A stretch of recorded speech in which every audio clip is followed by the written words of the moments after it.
Vinde, Espírito Santo, enchei os corações dos vossos fiéis e acendei neles o fogo do vosso amor. Enviai o vosso Espírito e tudo será criado, e renovareis a face da terra. Oremos. Ó Deus, que instruístes os corações dos vossos fiéis com a luz do Espírito Santo, fazei que apreciemos retamente todas as coisas segundo o mesmo Espírito e gozemos sempre da sua consolação. Por Cristo Senhor nosso. Amém. Que o Senhor então nos envie o seu Espírito, abrir a nossa mente, o nosso coração, a sua palavra, para que possamos melhor compreendê-la e colocá-la em prática. Glória ao Pai, e ao Filho, e ao Espírito Santo. Nossa Senhora Aparecida, rogai por nós. Pai, Filho, Espírito Santo. Amém. Hoje nós vamos terminar Mateus e começar Marcos. Ficou faltando só um pedacinho, falar um pouco de Mateus, que é o evangelho da igreja. Mateus quis mostrar que o reino do Messias, que está radicado nas profecias e nos costumes do povo de Israel, é um reino universal, ou seja, um reino católico. Católico quer dizer isso. A palavra católico tem esse significado de ser universal. Universal porque a mensagem, a salvação é para todos os povos, e também porque a mensagem ela é católica, o conteúdo é universal, Aquilo que Deus quis revelar, Deus falou tudo através de seu Filho Jesus, tudo que é necessário para a nossa salvação, não ficou faltando nada. Então, nesse sentido, ele é universal. Por isso, ele colocou em destaque ou em relevo os traços de universalismo da mensagem de Jesus. Quer dizer, essa mensagem, ela é universal. Então, como eu falei, é universal porque é para todos os povos, não pode ficar ninguém de fora. E ela é universal porque a mensagem de Jesus, ela é universal. Ou seja, ela é completa, ela é total. Vamos ver com mais detalhes isso. Por exemplo, a genealogia de Jesus, que aparece lá em Mateus capítulo 1, de 1 a 17, lembra da genealogia que a gente já falou? 14 gerações, mais 14 gerações, mais 14 gerações. Aquela genealogia, ela tem uma simetria de números, quer dizer, a gente viu que tem 14, mais 14, mais 14, As gerações de Mateus. Mateus capítulo 1. De Abraão até Davi são 14, de Davi até o exílio da Babilônia 14, e do exílio da Babilônia até Cristo, mais 14. Então, a gente vê que tem uma simetria de números ali, Foi tudo bem pensado para que a pessoa, o leitor, pudesse entender. Nossa, aqui ele está dizendo alguma coisa com esses números. E isso a gente já viu no encontro anterior. Agora, o que a gente não viu é o seguinte, que essa genealogia apresenta 4 nomes de mulheres. Normalmente, genealogia, principalmente naquele tempo, não tinha nome de mulher. Era algo incomum. E nessa tem 4 nomes de mulheres. Normalmente é Abraão que gerou Isaac, Isaac gerou Jacó, é só homem. E de repente aparece 4 mulheres aqui. Vamos ver quem são essas mulheres, para entender o que Mateus quis dizer com essa genealogia. A primeira mulher que aparece lá, a gente tem no 1:5, Mateus 1:5. Salmão gerou Boaz de Raabe. Então aparece o nome aqui de Raabe. Quem é essa Raabe? Se a gente for olhar em Josué capítulo 2, Raabe é uma meretriz em Jericó. Porque quando eles estavam entrando na terra prometida, né, eles foram lá ver como é que estava a situação. Foi lá o primeiro, um grupo pequeno, para se inteirar de como que estava a terra prometida. E aí, eles ficaram na casa dessa mulher. Josué, capítulo 2. Josué, capítulo 2, né? Conquista de Canaã, os espias em Jericó e a prostituta Raabe, né?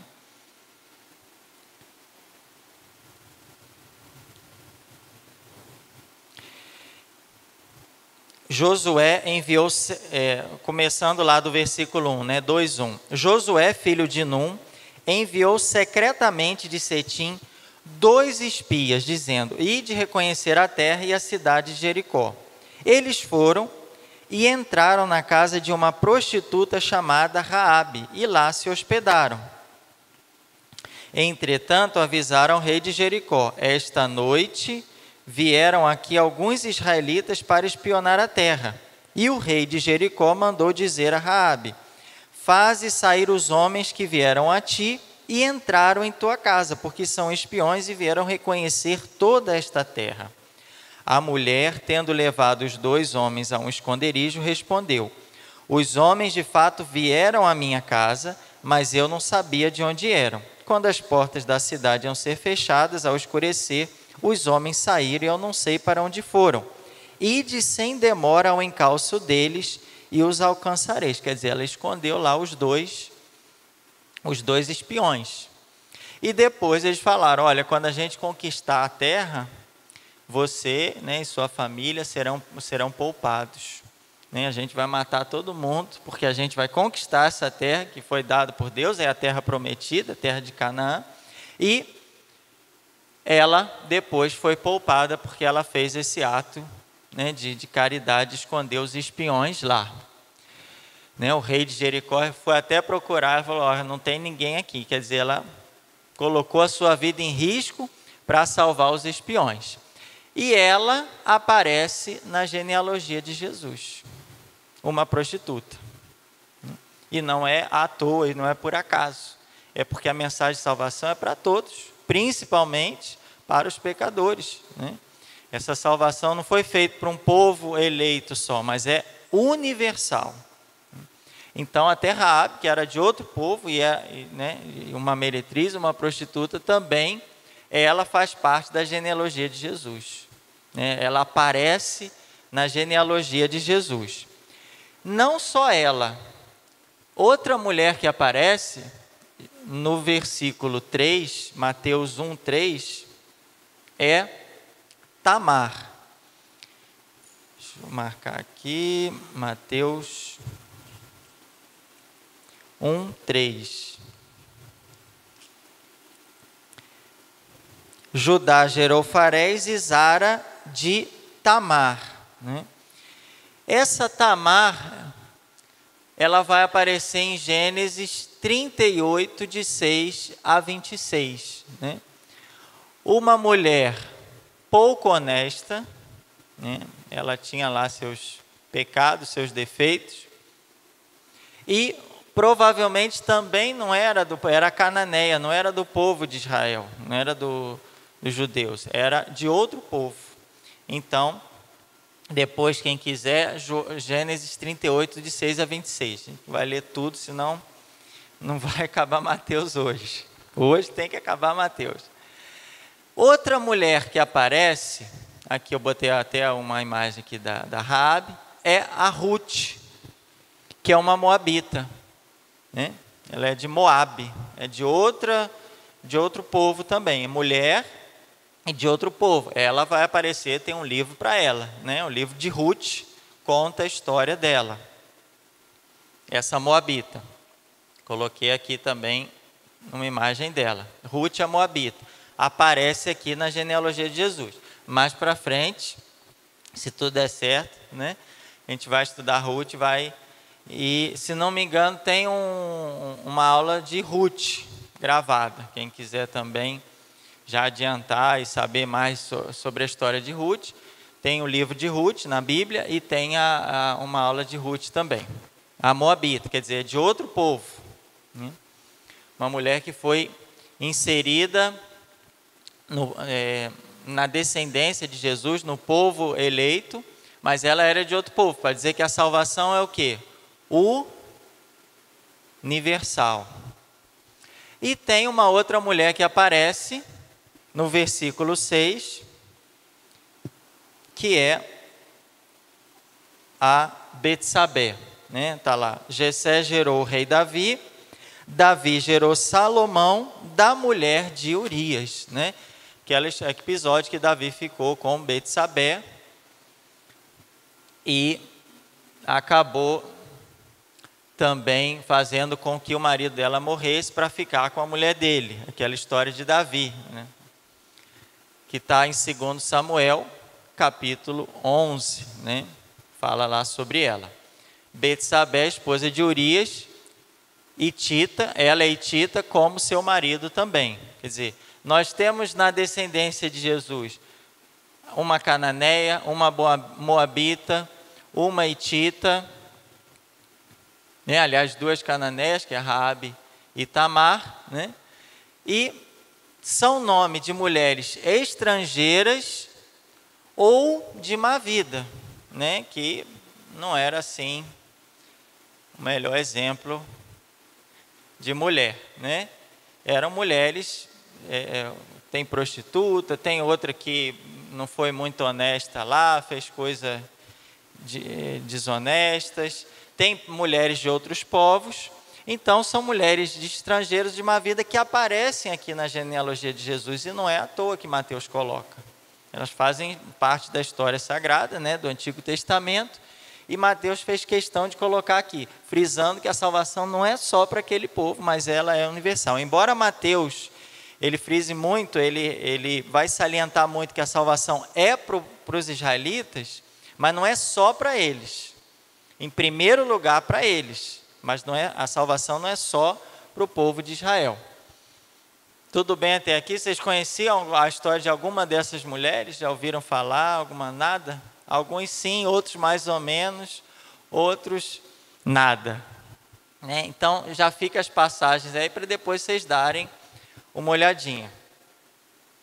Por que então o evangelista quebra o estilo das genealogias e inclui essas mulheres nos antepassados de Jesus? Como eu falei, para mostrar que ele é o Salvador não apenas de Israel, mas dos estrangeiros e pecadores. Eu não vim para os justos, eu vim para os pecadores. Quem tem saúde não precisa de médico. Quem já está salvo, santo, não precisa de um Salvador. Então, ele veio para salvar a todos, sem distinção, porque em suas veias corria o sangue de judeus e de pagãos também, né? De alguma forma, os outros povos entrando nessa genealogia também fizeram parte ali do DNA de Jesus. O DNA de Jesus não tem só pessoas do povo de Israel, mas tem estrangeiros e até pessoas de má vida e pecadores. Então, nas veias de Jesus corre o sangue de judeus e de pagãos. O DNA de Jesus já tem lá o sangue, né, a referência de pessoas de outros povos, moabitas, hititas, cananeus, não só do povo judeu. E o termo igreja, eclésia, né, ou eclesia em grego, só ocorre em Mateus capítulo 16, 18 ou 18, 17, dentro dos escritos dos evangelistas. Então a gente vai ver esse termo só em Mateus, né? Aliás, essa passagem do primado de Pedro, Mateus 16, onde Jesus dá as chaves a Pedro, começando ali do profissão de fé de Pedro, né? Começando o versículo 13, mas o versículo em questão é o 18, Mateus 16, 18. Por isso eu te digo, tu és Pedro, e sobre esta pedra construirei a minha igreja. Então, esse termo igreja, ele só aparece em Mateus 16, 18 e depois Mateus 18, 17. Quando ele fala, se ele não os ouvir, né? Se teu irmão peca contra ti, vai lá, faz a correção para ele. Se ele não der ouvido, leva contigo uma ou duas pessoas. Se ele não ouvir, fala para a igreja. E se nem mesmo a igreja, esse irmão, ouvir, então, que seja ignorado, né? Tratado como gentio, publicano. Aqui, então, aparece de novo o termo igreja. E é interessante, porque às vezes a gente tem alguma coisa com o irmão, em vez de falar com ele, fala com toda a igreja. A gente faz o contrário que Jesus está pedindo, né? Se eu tenho alguma coisa contra o irmão, eu não gostei de alguma coisa, aí eu falo com toda a igreja, mas não falo com o irmão. E aquilo vai espalhando e virando uma fofoca, né? Jesus não, se tem alguma coisa, vai lá e conversa com ele, você e ele. Não resolveu, leva mais gente para conversar com ele. Não resolveu, leva toda a igreja. Vamos tentar até o fim trazer esse irmão de volta. Se mesmo assim ele não quiser, aí fica difícil. E a gente tem que querer, né? O irmão tem que querer se abrir à graça de Deus, né? Bom, nessa passagem também a gente vê a cena do primado a Pedro, né? O primado de Pedro, Mateus 16, quando ele faz aquela confissão de fé. E depois Jesus entrega as chaves, aquilo que ele ligar vai ser ligado, que desligar vai ser desligado. Cuidado com essa passagem, porque o que é ligar e desligar?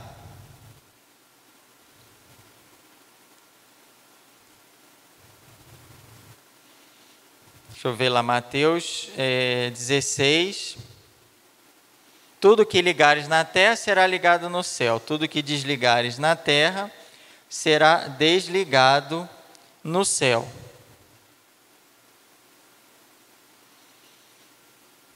Quando fala ligar, não é ligar a pessoa ao céu. A pessoa está condenada, né? Ligar significa isso. É como se a pessoa estivesse ali amarrada, né? Amarrada com o pecado. Então, ligar significa excluir, né, a pessoa. E desligar significa libertar a pessoa. É mais ou menos como se fosse um alarme, né? Quando está ligado o alarme, o que acontece? Você fica ali, você não pode entrar e sair, né? Você fica preso. Quando você desliga, é mais ou menos como se fosse o alarme. Aí, não, agora eu posso ir, né? Então, esse ligar e desligar, ele tem um sentido contrário do que muitas pessoas pensam. O ligar, eu tenho que desligar, gente. A gente tem que ficar desligado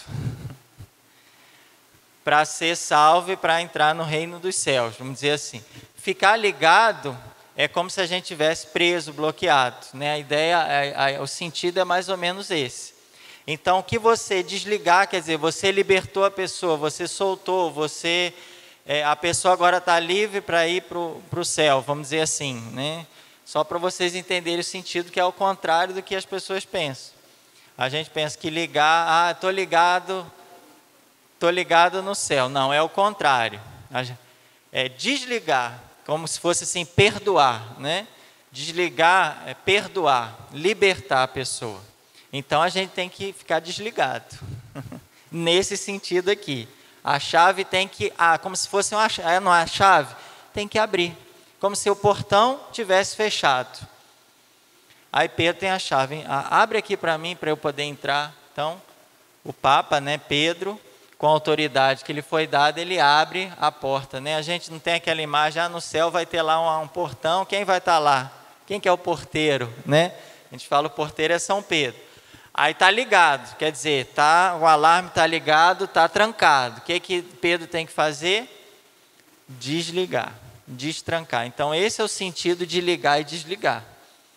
Desligar e destrancar, né? Soltar, abrir para que a gente possa, para que o acesso possa ser livre, Então, cuidado com o sentido de ligar e desligar, que às vezes as pessoas acham que é o contrário, mas aqui o sentido é esse. É como se fosse a chave. Ligar é trancar. Desligar é destrancar. Opa, agora eu posso passar, né? Beleza? E a igreja consta não apenas de judeus, mas também de pagãos convertidos, né? Como Mateus vai dizer, Mateus 8, versículo 11. Mateus 8, 11.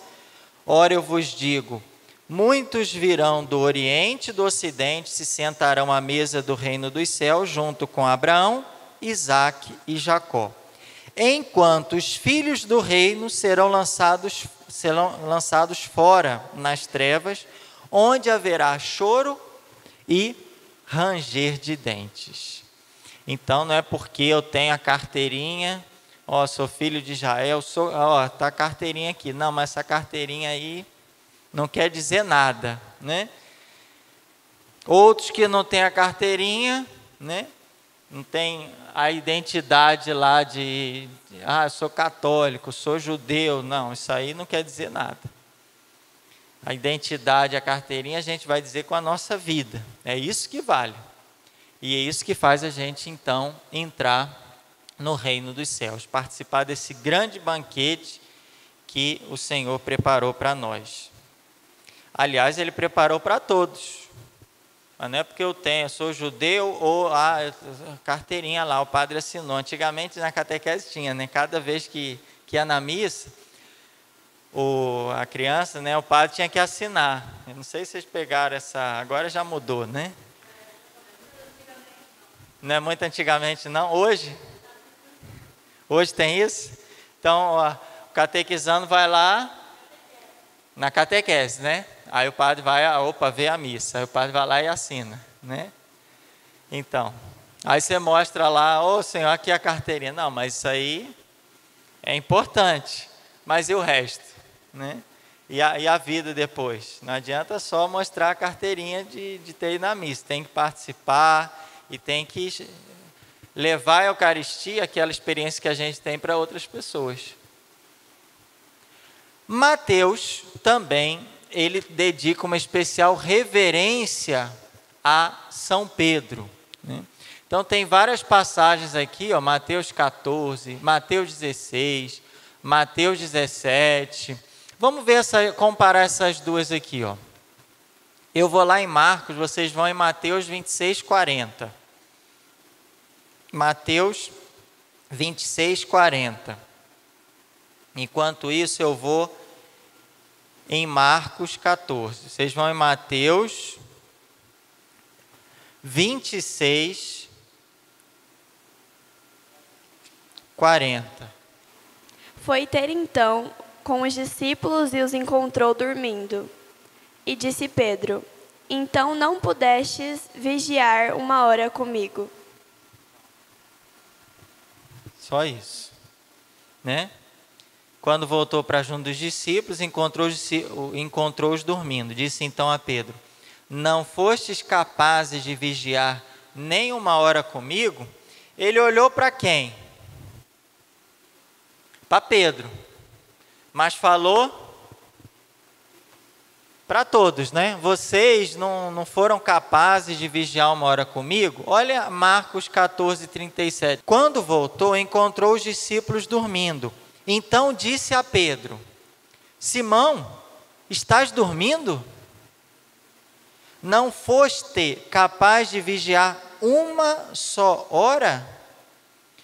Ele fala para Simão, me fala em tu, né?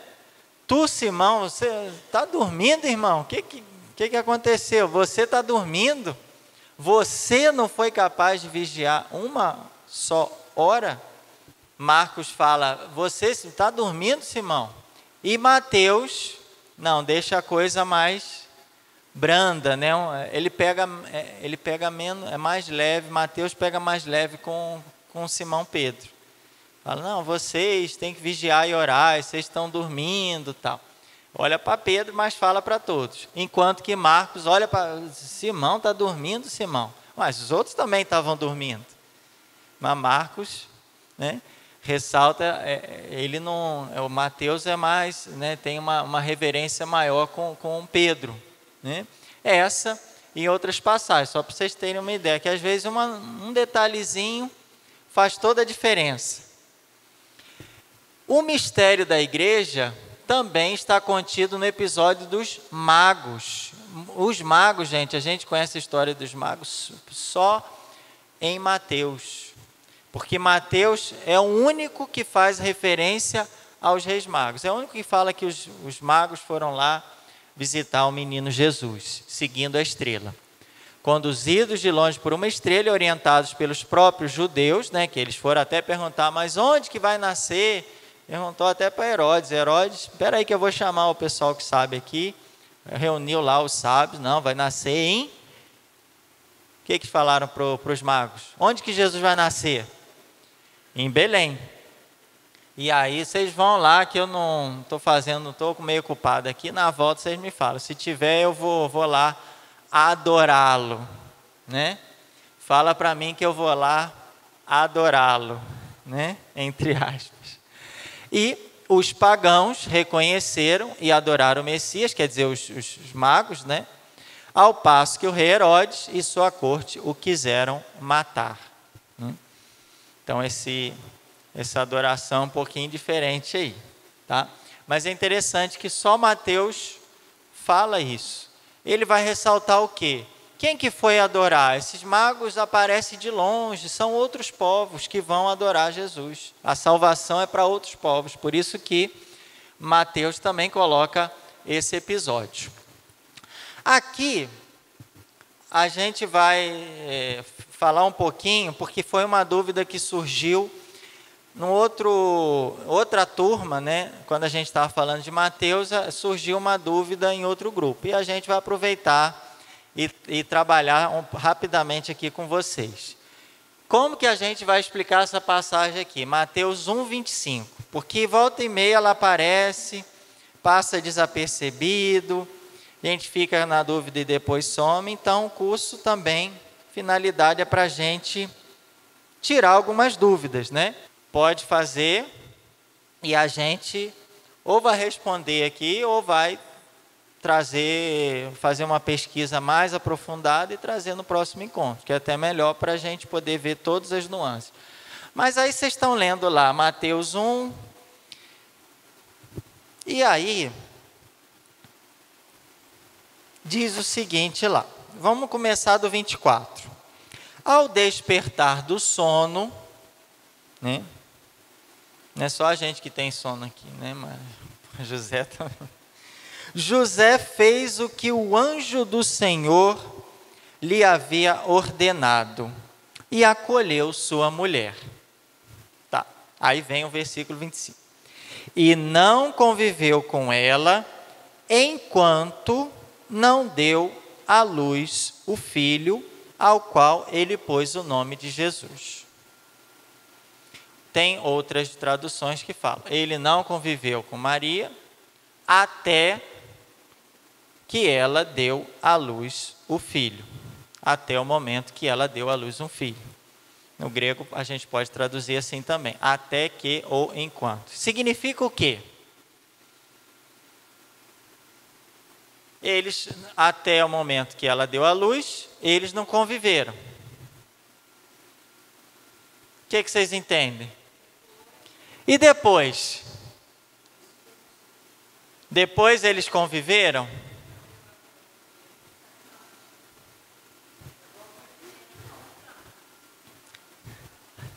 Pela tradição e pela doutrina, a gente sabe que Maria foi virgem antes, durante e depois do parto. Ah, mas aí tem alguém que não segue a tradição católica, por exemplo, vai falar, não, mas olha aqui, ó, a Bíblia aqui, ó. A Bíblia está falando que até o momento que ela deu à luz, eles conviveram. Significa que depois eles conviveram. Será que é isso? Vamos ver a resposta nessa e outras passagens também, porque a gente tem que entender a Bíblia dentro da linguagem da Bíblia e não fora, porque fora a gente pode pensar muitas coisas, Bom, se não foi até o momento que ela deu à luz, então depois, significa que depois teve, né? Aqui é a passagem, né? E não conviveu com ela enquanto. Enquanto é a tradução que a gente tem na CNBB hoje, oficial. Enquanto não deu à luz.